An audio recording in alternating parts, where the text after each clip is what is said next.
Installing the OMB upgrade kit is not very complicated, but it still must be done correctly and in the right order. So we've tried to make everything clear and simple. The process shouldn't take more than 30 minutes. However, it is very important to be precise and careful.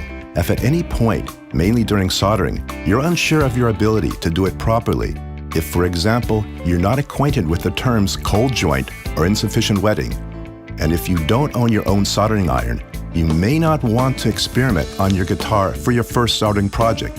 So please stop and take your guitar to an electronic-savvy friend or a trusted guitar electronics shop to take care of this part of the installation for you. You can find all the safety information, as well as a detailed installation, instructions, operation, and all the rest on the online manual at ombguitars.com. Almost everything you need is included in the OMB upgrade kit. All you need to add is a soft cloth, a bit of your favorite guitar cleaning solution, scissors, and about 30 minutes. Oh, and one more thing, a soldering iron that can be adjusted to 660 degrees Fahrenheit or 350 degrees Celsius. The OMB upgrade kit is compatible with different guitar models: bridge pin acoustic guitar, pinless bridge acoustic guitar, through body electric guitar, hardtail bridge guitar, two-pneumatic bridge electric guitar. If you have a different type of guitar, please contact our team before installing. Unpacking the add-on device. What's in the kit?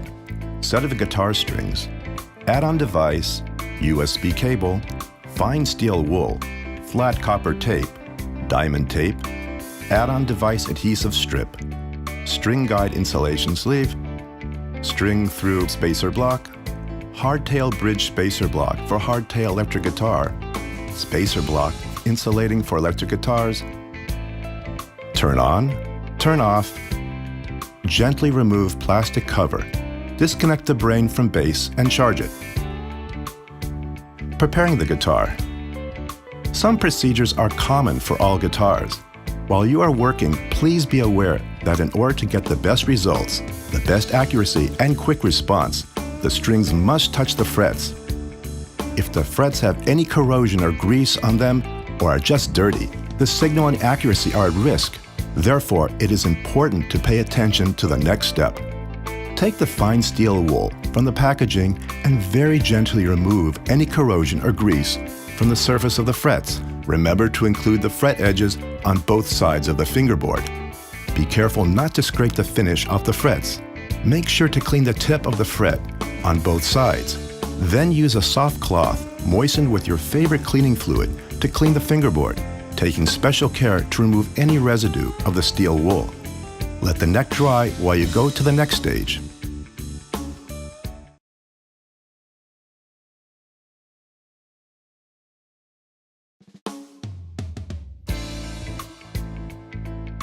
Remove the old strings. Carefully remove the bridge, making sure you place the screws in a safe place. With a pair of scissors, cut the flex connector on the third perforation. Place the PVC on the flex connector. Place the flex connector on the holes of the guitar, making sure that the holes align with the guitar holes. Replace the bridge on top of the PVC and the flex connector. Tighten the screws. Slide the metal sleeve on each string all the way down to the tail. Thread the sleeves through the string holes. Cut the plastic sleeve beyond the bridge so that it is long enough to prevent the string from touching the metal, but short enough so that it will not buzz when you play. Begin stringing your guitar.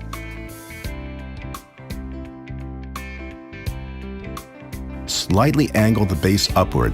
Clean the body of the guitar below the bridge, remove the adhesive backing, then press it down on the body of the guitar to fix it in place.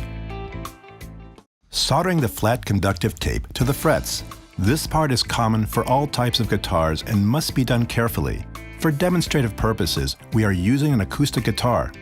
If at any point you feel insecure in your ability to install properly, or if you're not acquainted with the terms cold joint or insufficient wetting, if you don't own your own soldering iron, you may not want to experiment on your guitar for the first soldering project. So please stop and take your guitar to an electronic-savvy friend or a trusted guitar electronics shop to take care of this part of the installation for you. Only use a soldering iron that can be adjusted to 660 degrees Fahrenheit or 350 degrees Celsius. Attaching flat copper tape to the guitar neck. Before starting, make sure that you have cleaned both sides of the guitar neck and it is perfectly dry. We recommend that you first apply solder to the fret and then to the flat conductive tape to assure that you create joints only on the metal surfaces. Letting hot solder touch the fretboard or neck may damage the wood finish. Now you'll attach the flat copper tape and start with one side of the neck. Take one piece of the flat copper tape with a copper facing upward. The tape must be placed with a millimeter sticking above the fretboard so it can be folded over the tip of the fret to create contact between the fret and the tape. Pull a small section of the backing away to reveal the adhesive and press the end of the flat conductive tape against the neck of the guitar. Continue attaching the flat conductive tape to the neck of the guitar, making sure to press the copper strip over the end of each fret as you go. Cut the flat conductive tape when it has gone beyond the first fret.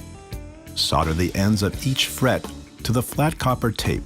Examine each joint when it is done to make sure that it is clean and shiny to avoid all cuts while playing.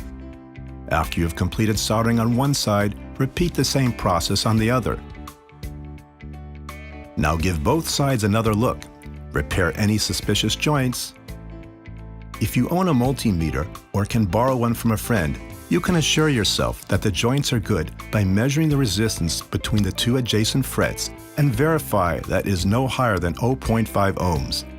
Continue checking all adjacent fret pairs pair by pair. Attaching the diamond conductive tape. In this step, you'll attach the snap connector of the diamond conductive tape to the add-on device. Lay it on the body of your guitar in a pleasing shape. Trim it to size so it will reach one of the copper areas in the end of the flat copper tape, which conducts the signal to the add-on device, and then solder it to the flat copper tape as close to the 14th fret as possible. Take the diamond conductive tape and press its snap connector on the base until you hear it snap. Before continuing, lift the snap connector of the base slightly. Make sure that the area of the snap is clean. Remove the adhesive backing and press it to the body of the guitar.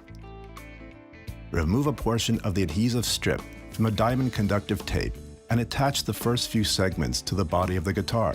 Plan out a design that matches the lines of your guitar, keeping the following in mind. The end of the diamond conductive tape, after trimming, must be soldered on the copper point at the end of the flat conductive tape.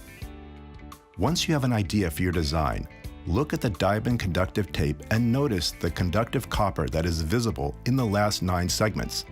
Trim the diamond conductive tape in the middle of any of these 9 segments so the design you are making ends up exactly at the copper point at the end of the flat conductive tape.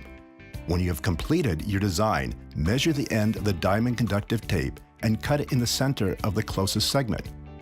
Place the cut end of the diamond conductive tape against the copper point at the end of the flat conductive tape and solder them together. Make sure that you make a good clean joint.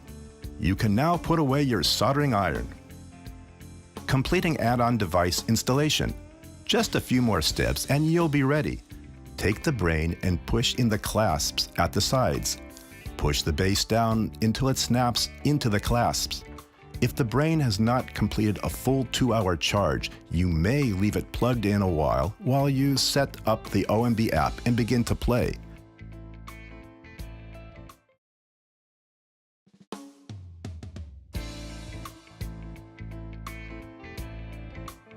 Install the OMB app and then turn on your OMB guitar. Open the OMB app, expand the right top menu icon and tap Bluetooth. Tap Connect when you see Identify OMB Guitars.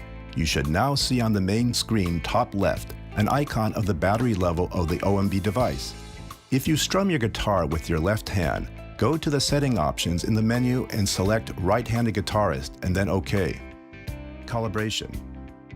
Calibration lets the OMB app identify the frets so it can interpret where your fingers push down on the strings. Calibration is used every time you change your guitar strings. Calibration can also be affected by extreme weather changes, so when you're not playing your guitar, we recommend that you keep it at room temperature. While you can sync your guitar by bridging strings with your first finger, it is much easier to use a capo. Make sure that your OMB-powered guitar is on and linked to the OMB app. First, tap Calibration from the Settings menu. The Guitar Sync window displays a representation of a guitar neck to guide you through the calibration process. Tap Start. The first fret turns red, and then the Start button begins to blink. Put a capo on the guitar to bridge the first fret of your guitar. When the first fret has calibrated, it turns green. The calibrated fret returns to its original color, and the next fret turns red. Place the capo on that fret until it turns green. Repeat for 12 frets. On the acoustic guitar, the 12th fret may be a little more difficult, so find a comfortable way to do it. After 12 frets, the screen shows 6 strings. Press the top string E on fret 5 until the red turns to green.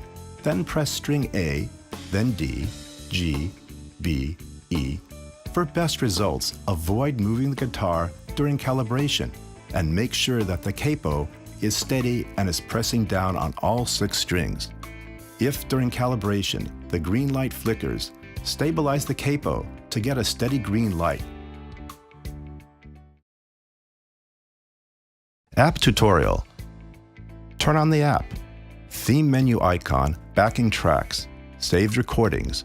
Choose a genre you wish to play, for example, rock, ballad, country. Choose the specific style you wish to play.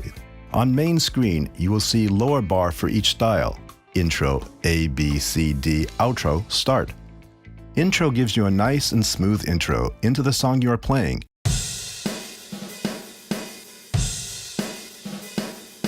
You may also start the accompaniment by pressing Start. A, B, C, and D are preset features allowing different rhythmic and voicing options within the style. A second press on A, B, C, or D operates a preset fill suitable for a specific style, adjusted in real time to the time and measure you are currently playing. Sync has 2 functionalities. When sync is pressed before starting to play, any chord you will play on the guitar will trigger the style to start while accompaniment is running. If you miss the beat press sync, it will return to the first bar so you don't skip a beat. Adjusting levels of channels of accompaniment. There are sliders for 5 channels. Each channel represents a different instrument in the band. Tap the icon under the slide to mute or unmute that channel. You can also adjust the level of the channel by using the slider. You can adjust the tempo by tapping the tempo icon to the left or right. You can lock the tempo so it stays the same while changing between styles. Otherwise, when changing styles, the preset tempo of that theme is used. Tap on the BPM number to set the tempo to your beat. Solo. To start playing solo instruments, tap the solo icon level. You can adjust the solo with the arrow. To choose your solo instrument, tap the solo icon on the top right. Choose the category such as synth. Press the icon for 1 second, and then choose the specific sound in that specific category.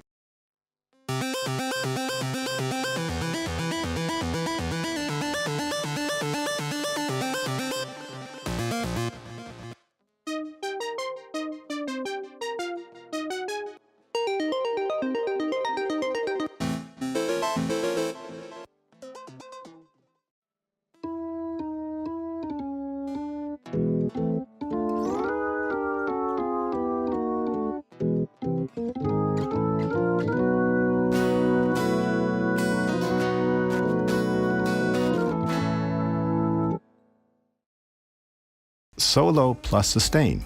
This feature is meant to keep the solo sound going even after you take your hands off the guitar. It works for chord only. It can be played with no accompaniment, or as another channel adding to the accompaniment. For example, let's choose lush strings from the orchestral category. I can play it as a solo string sound, as a chord accompaniment to my strumming, or add it as an additional channel to the accompaniment.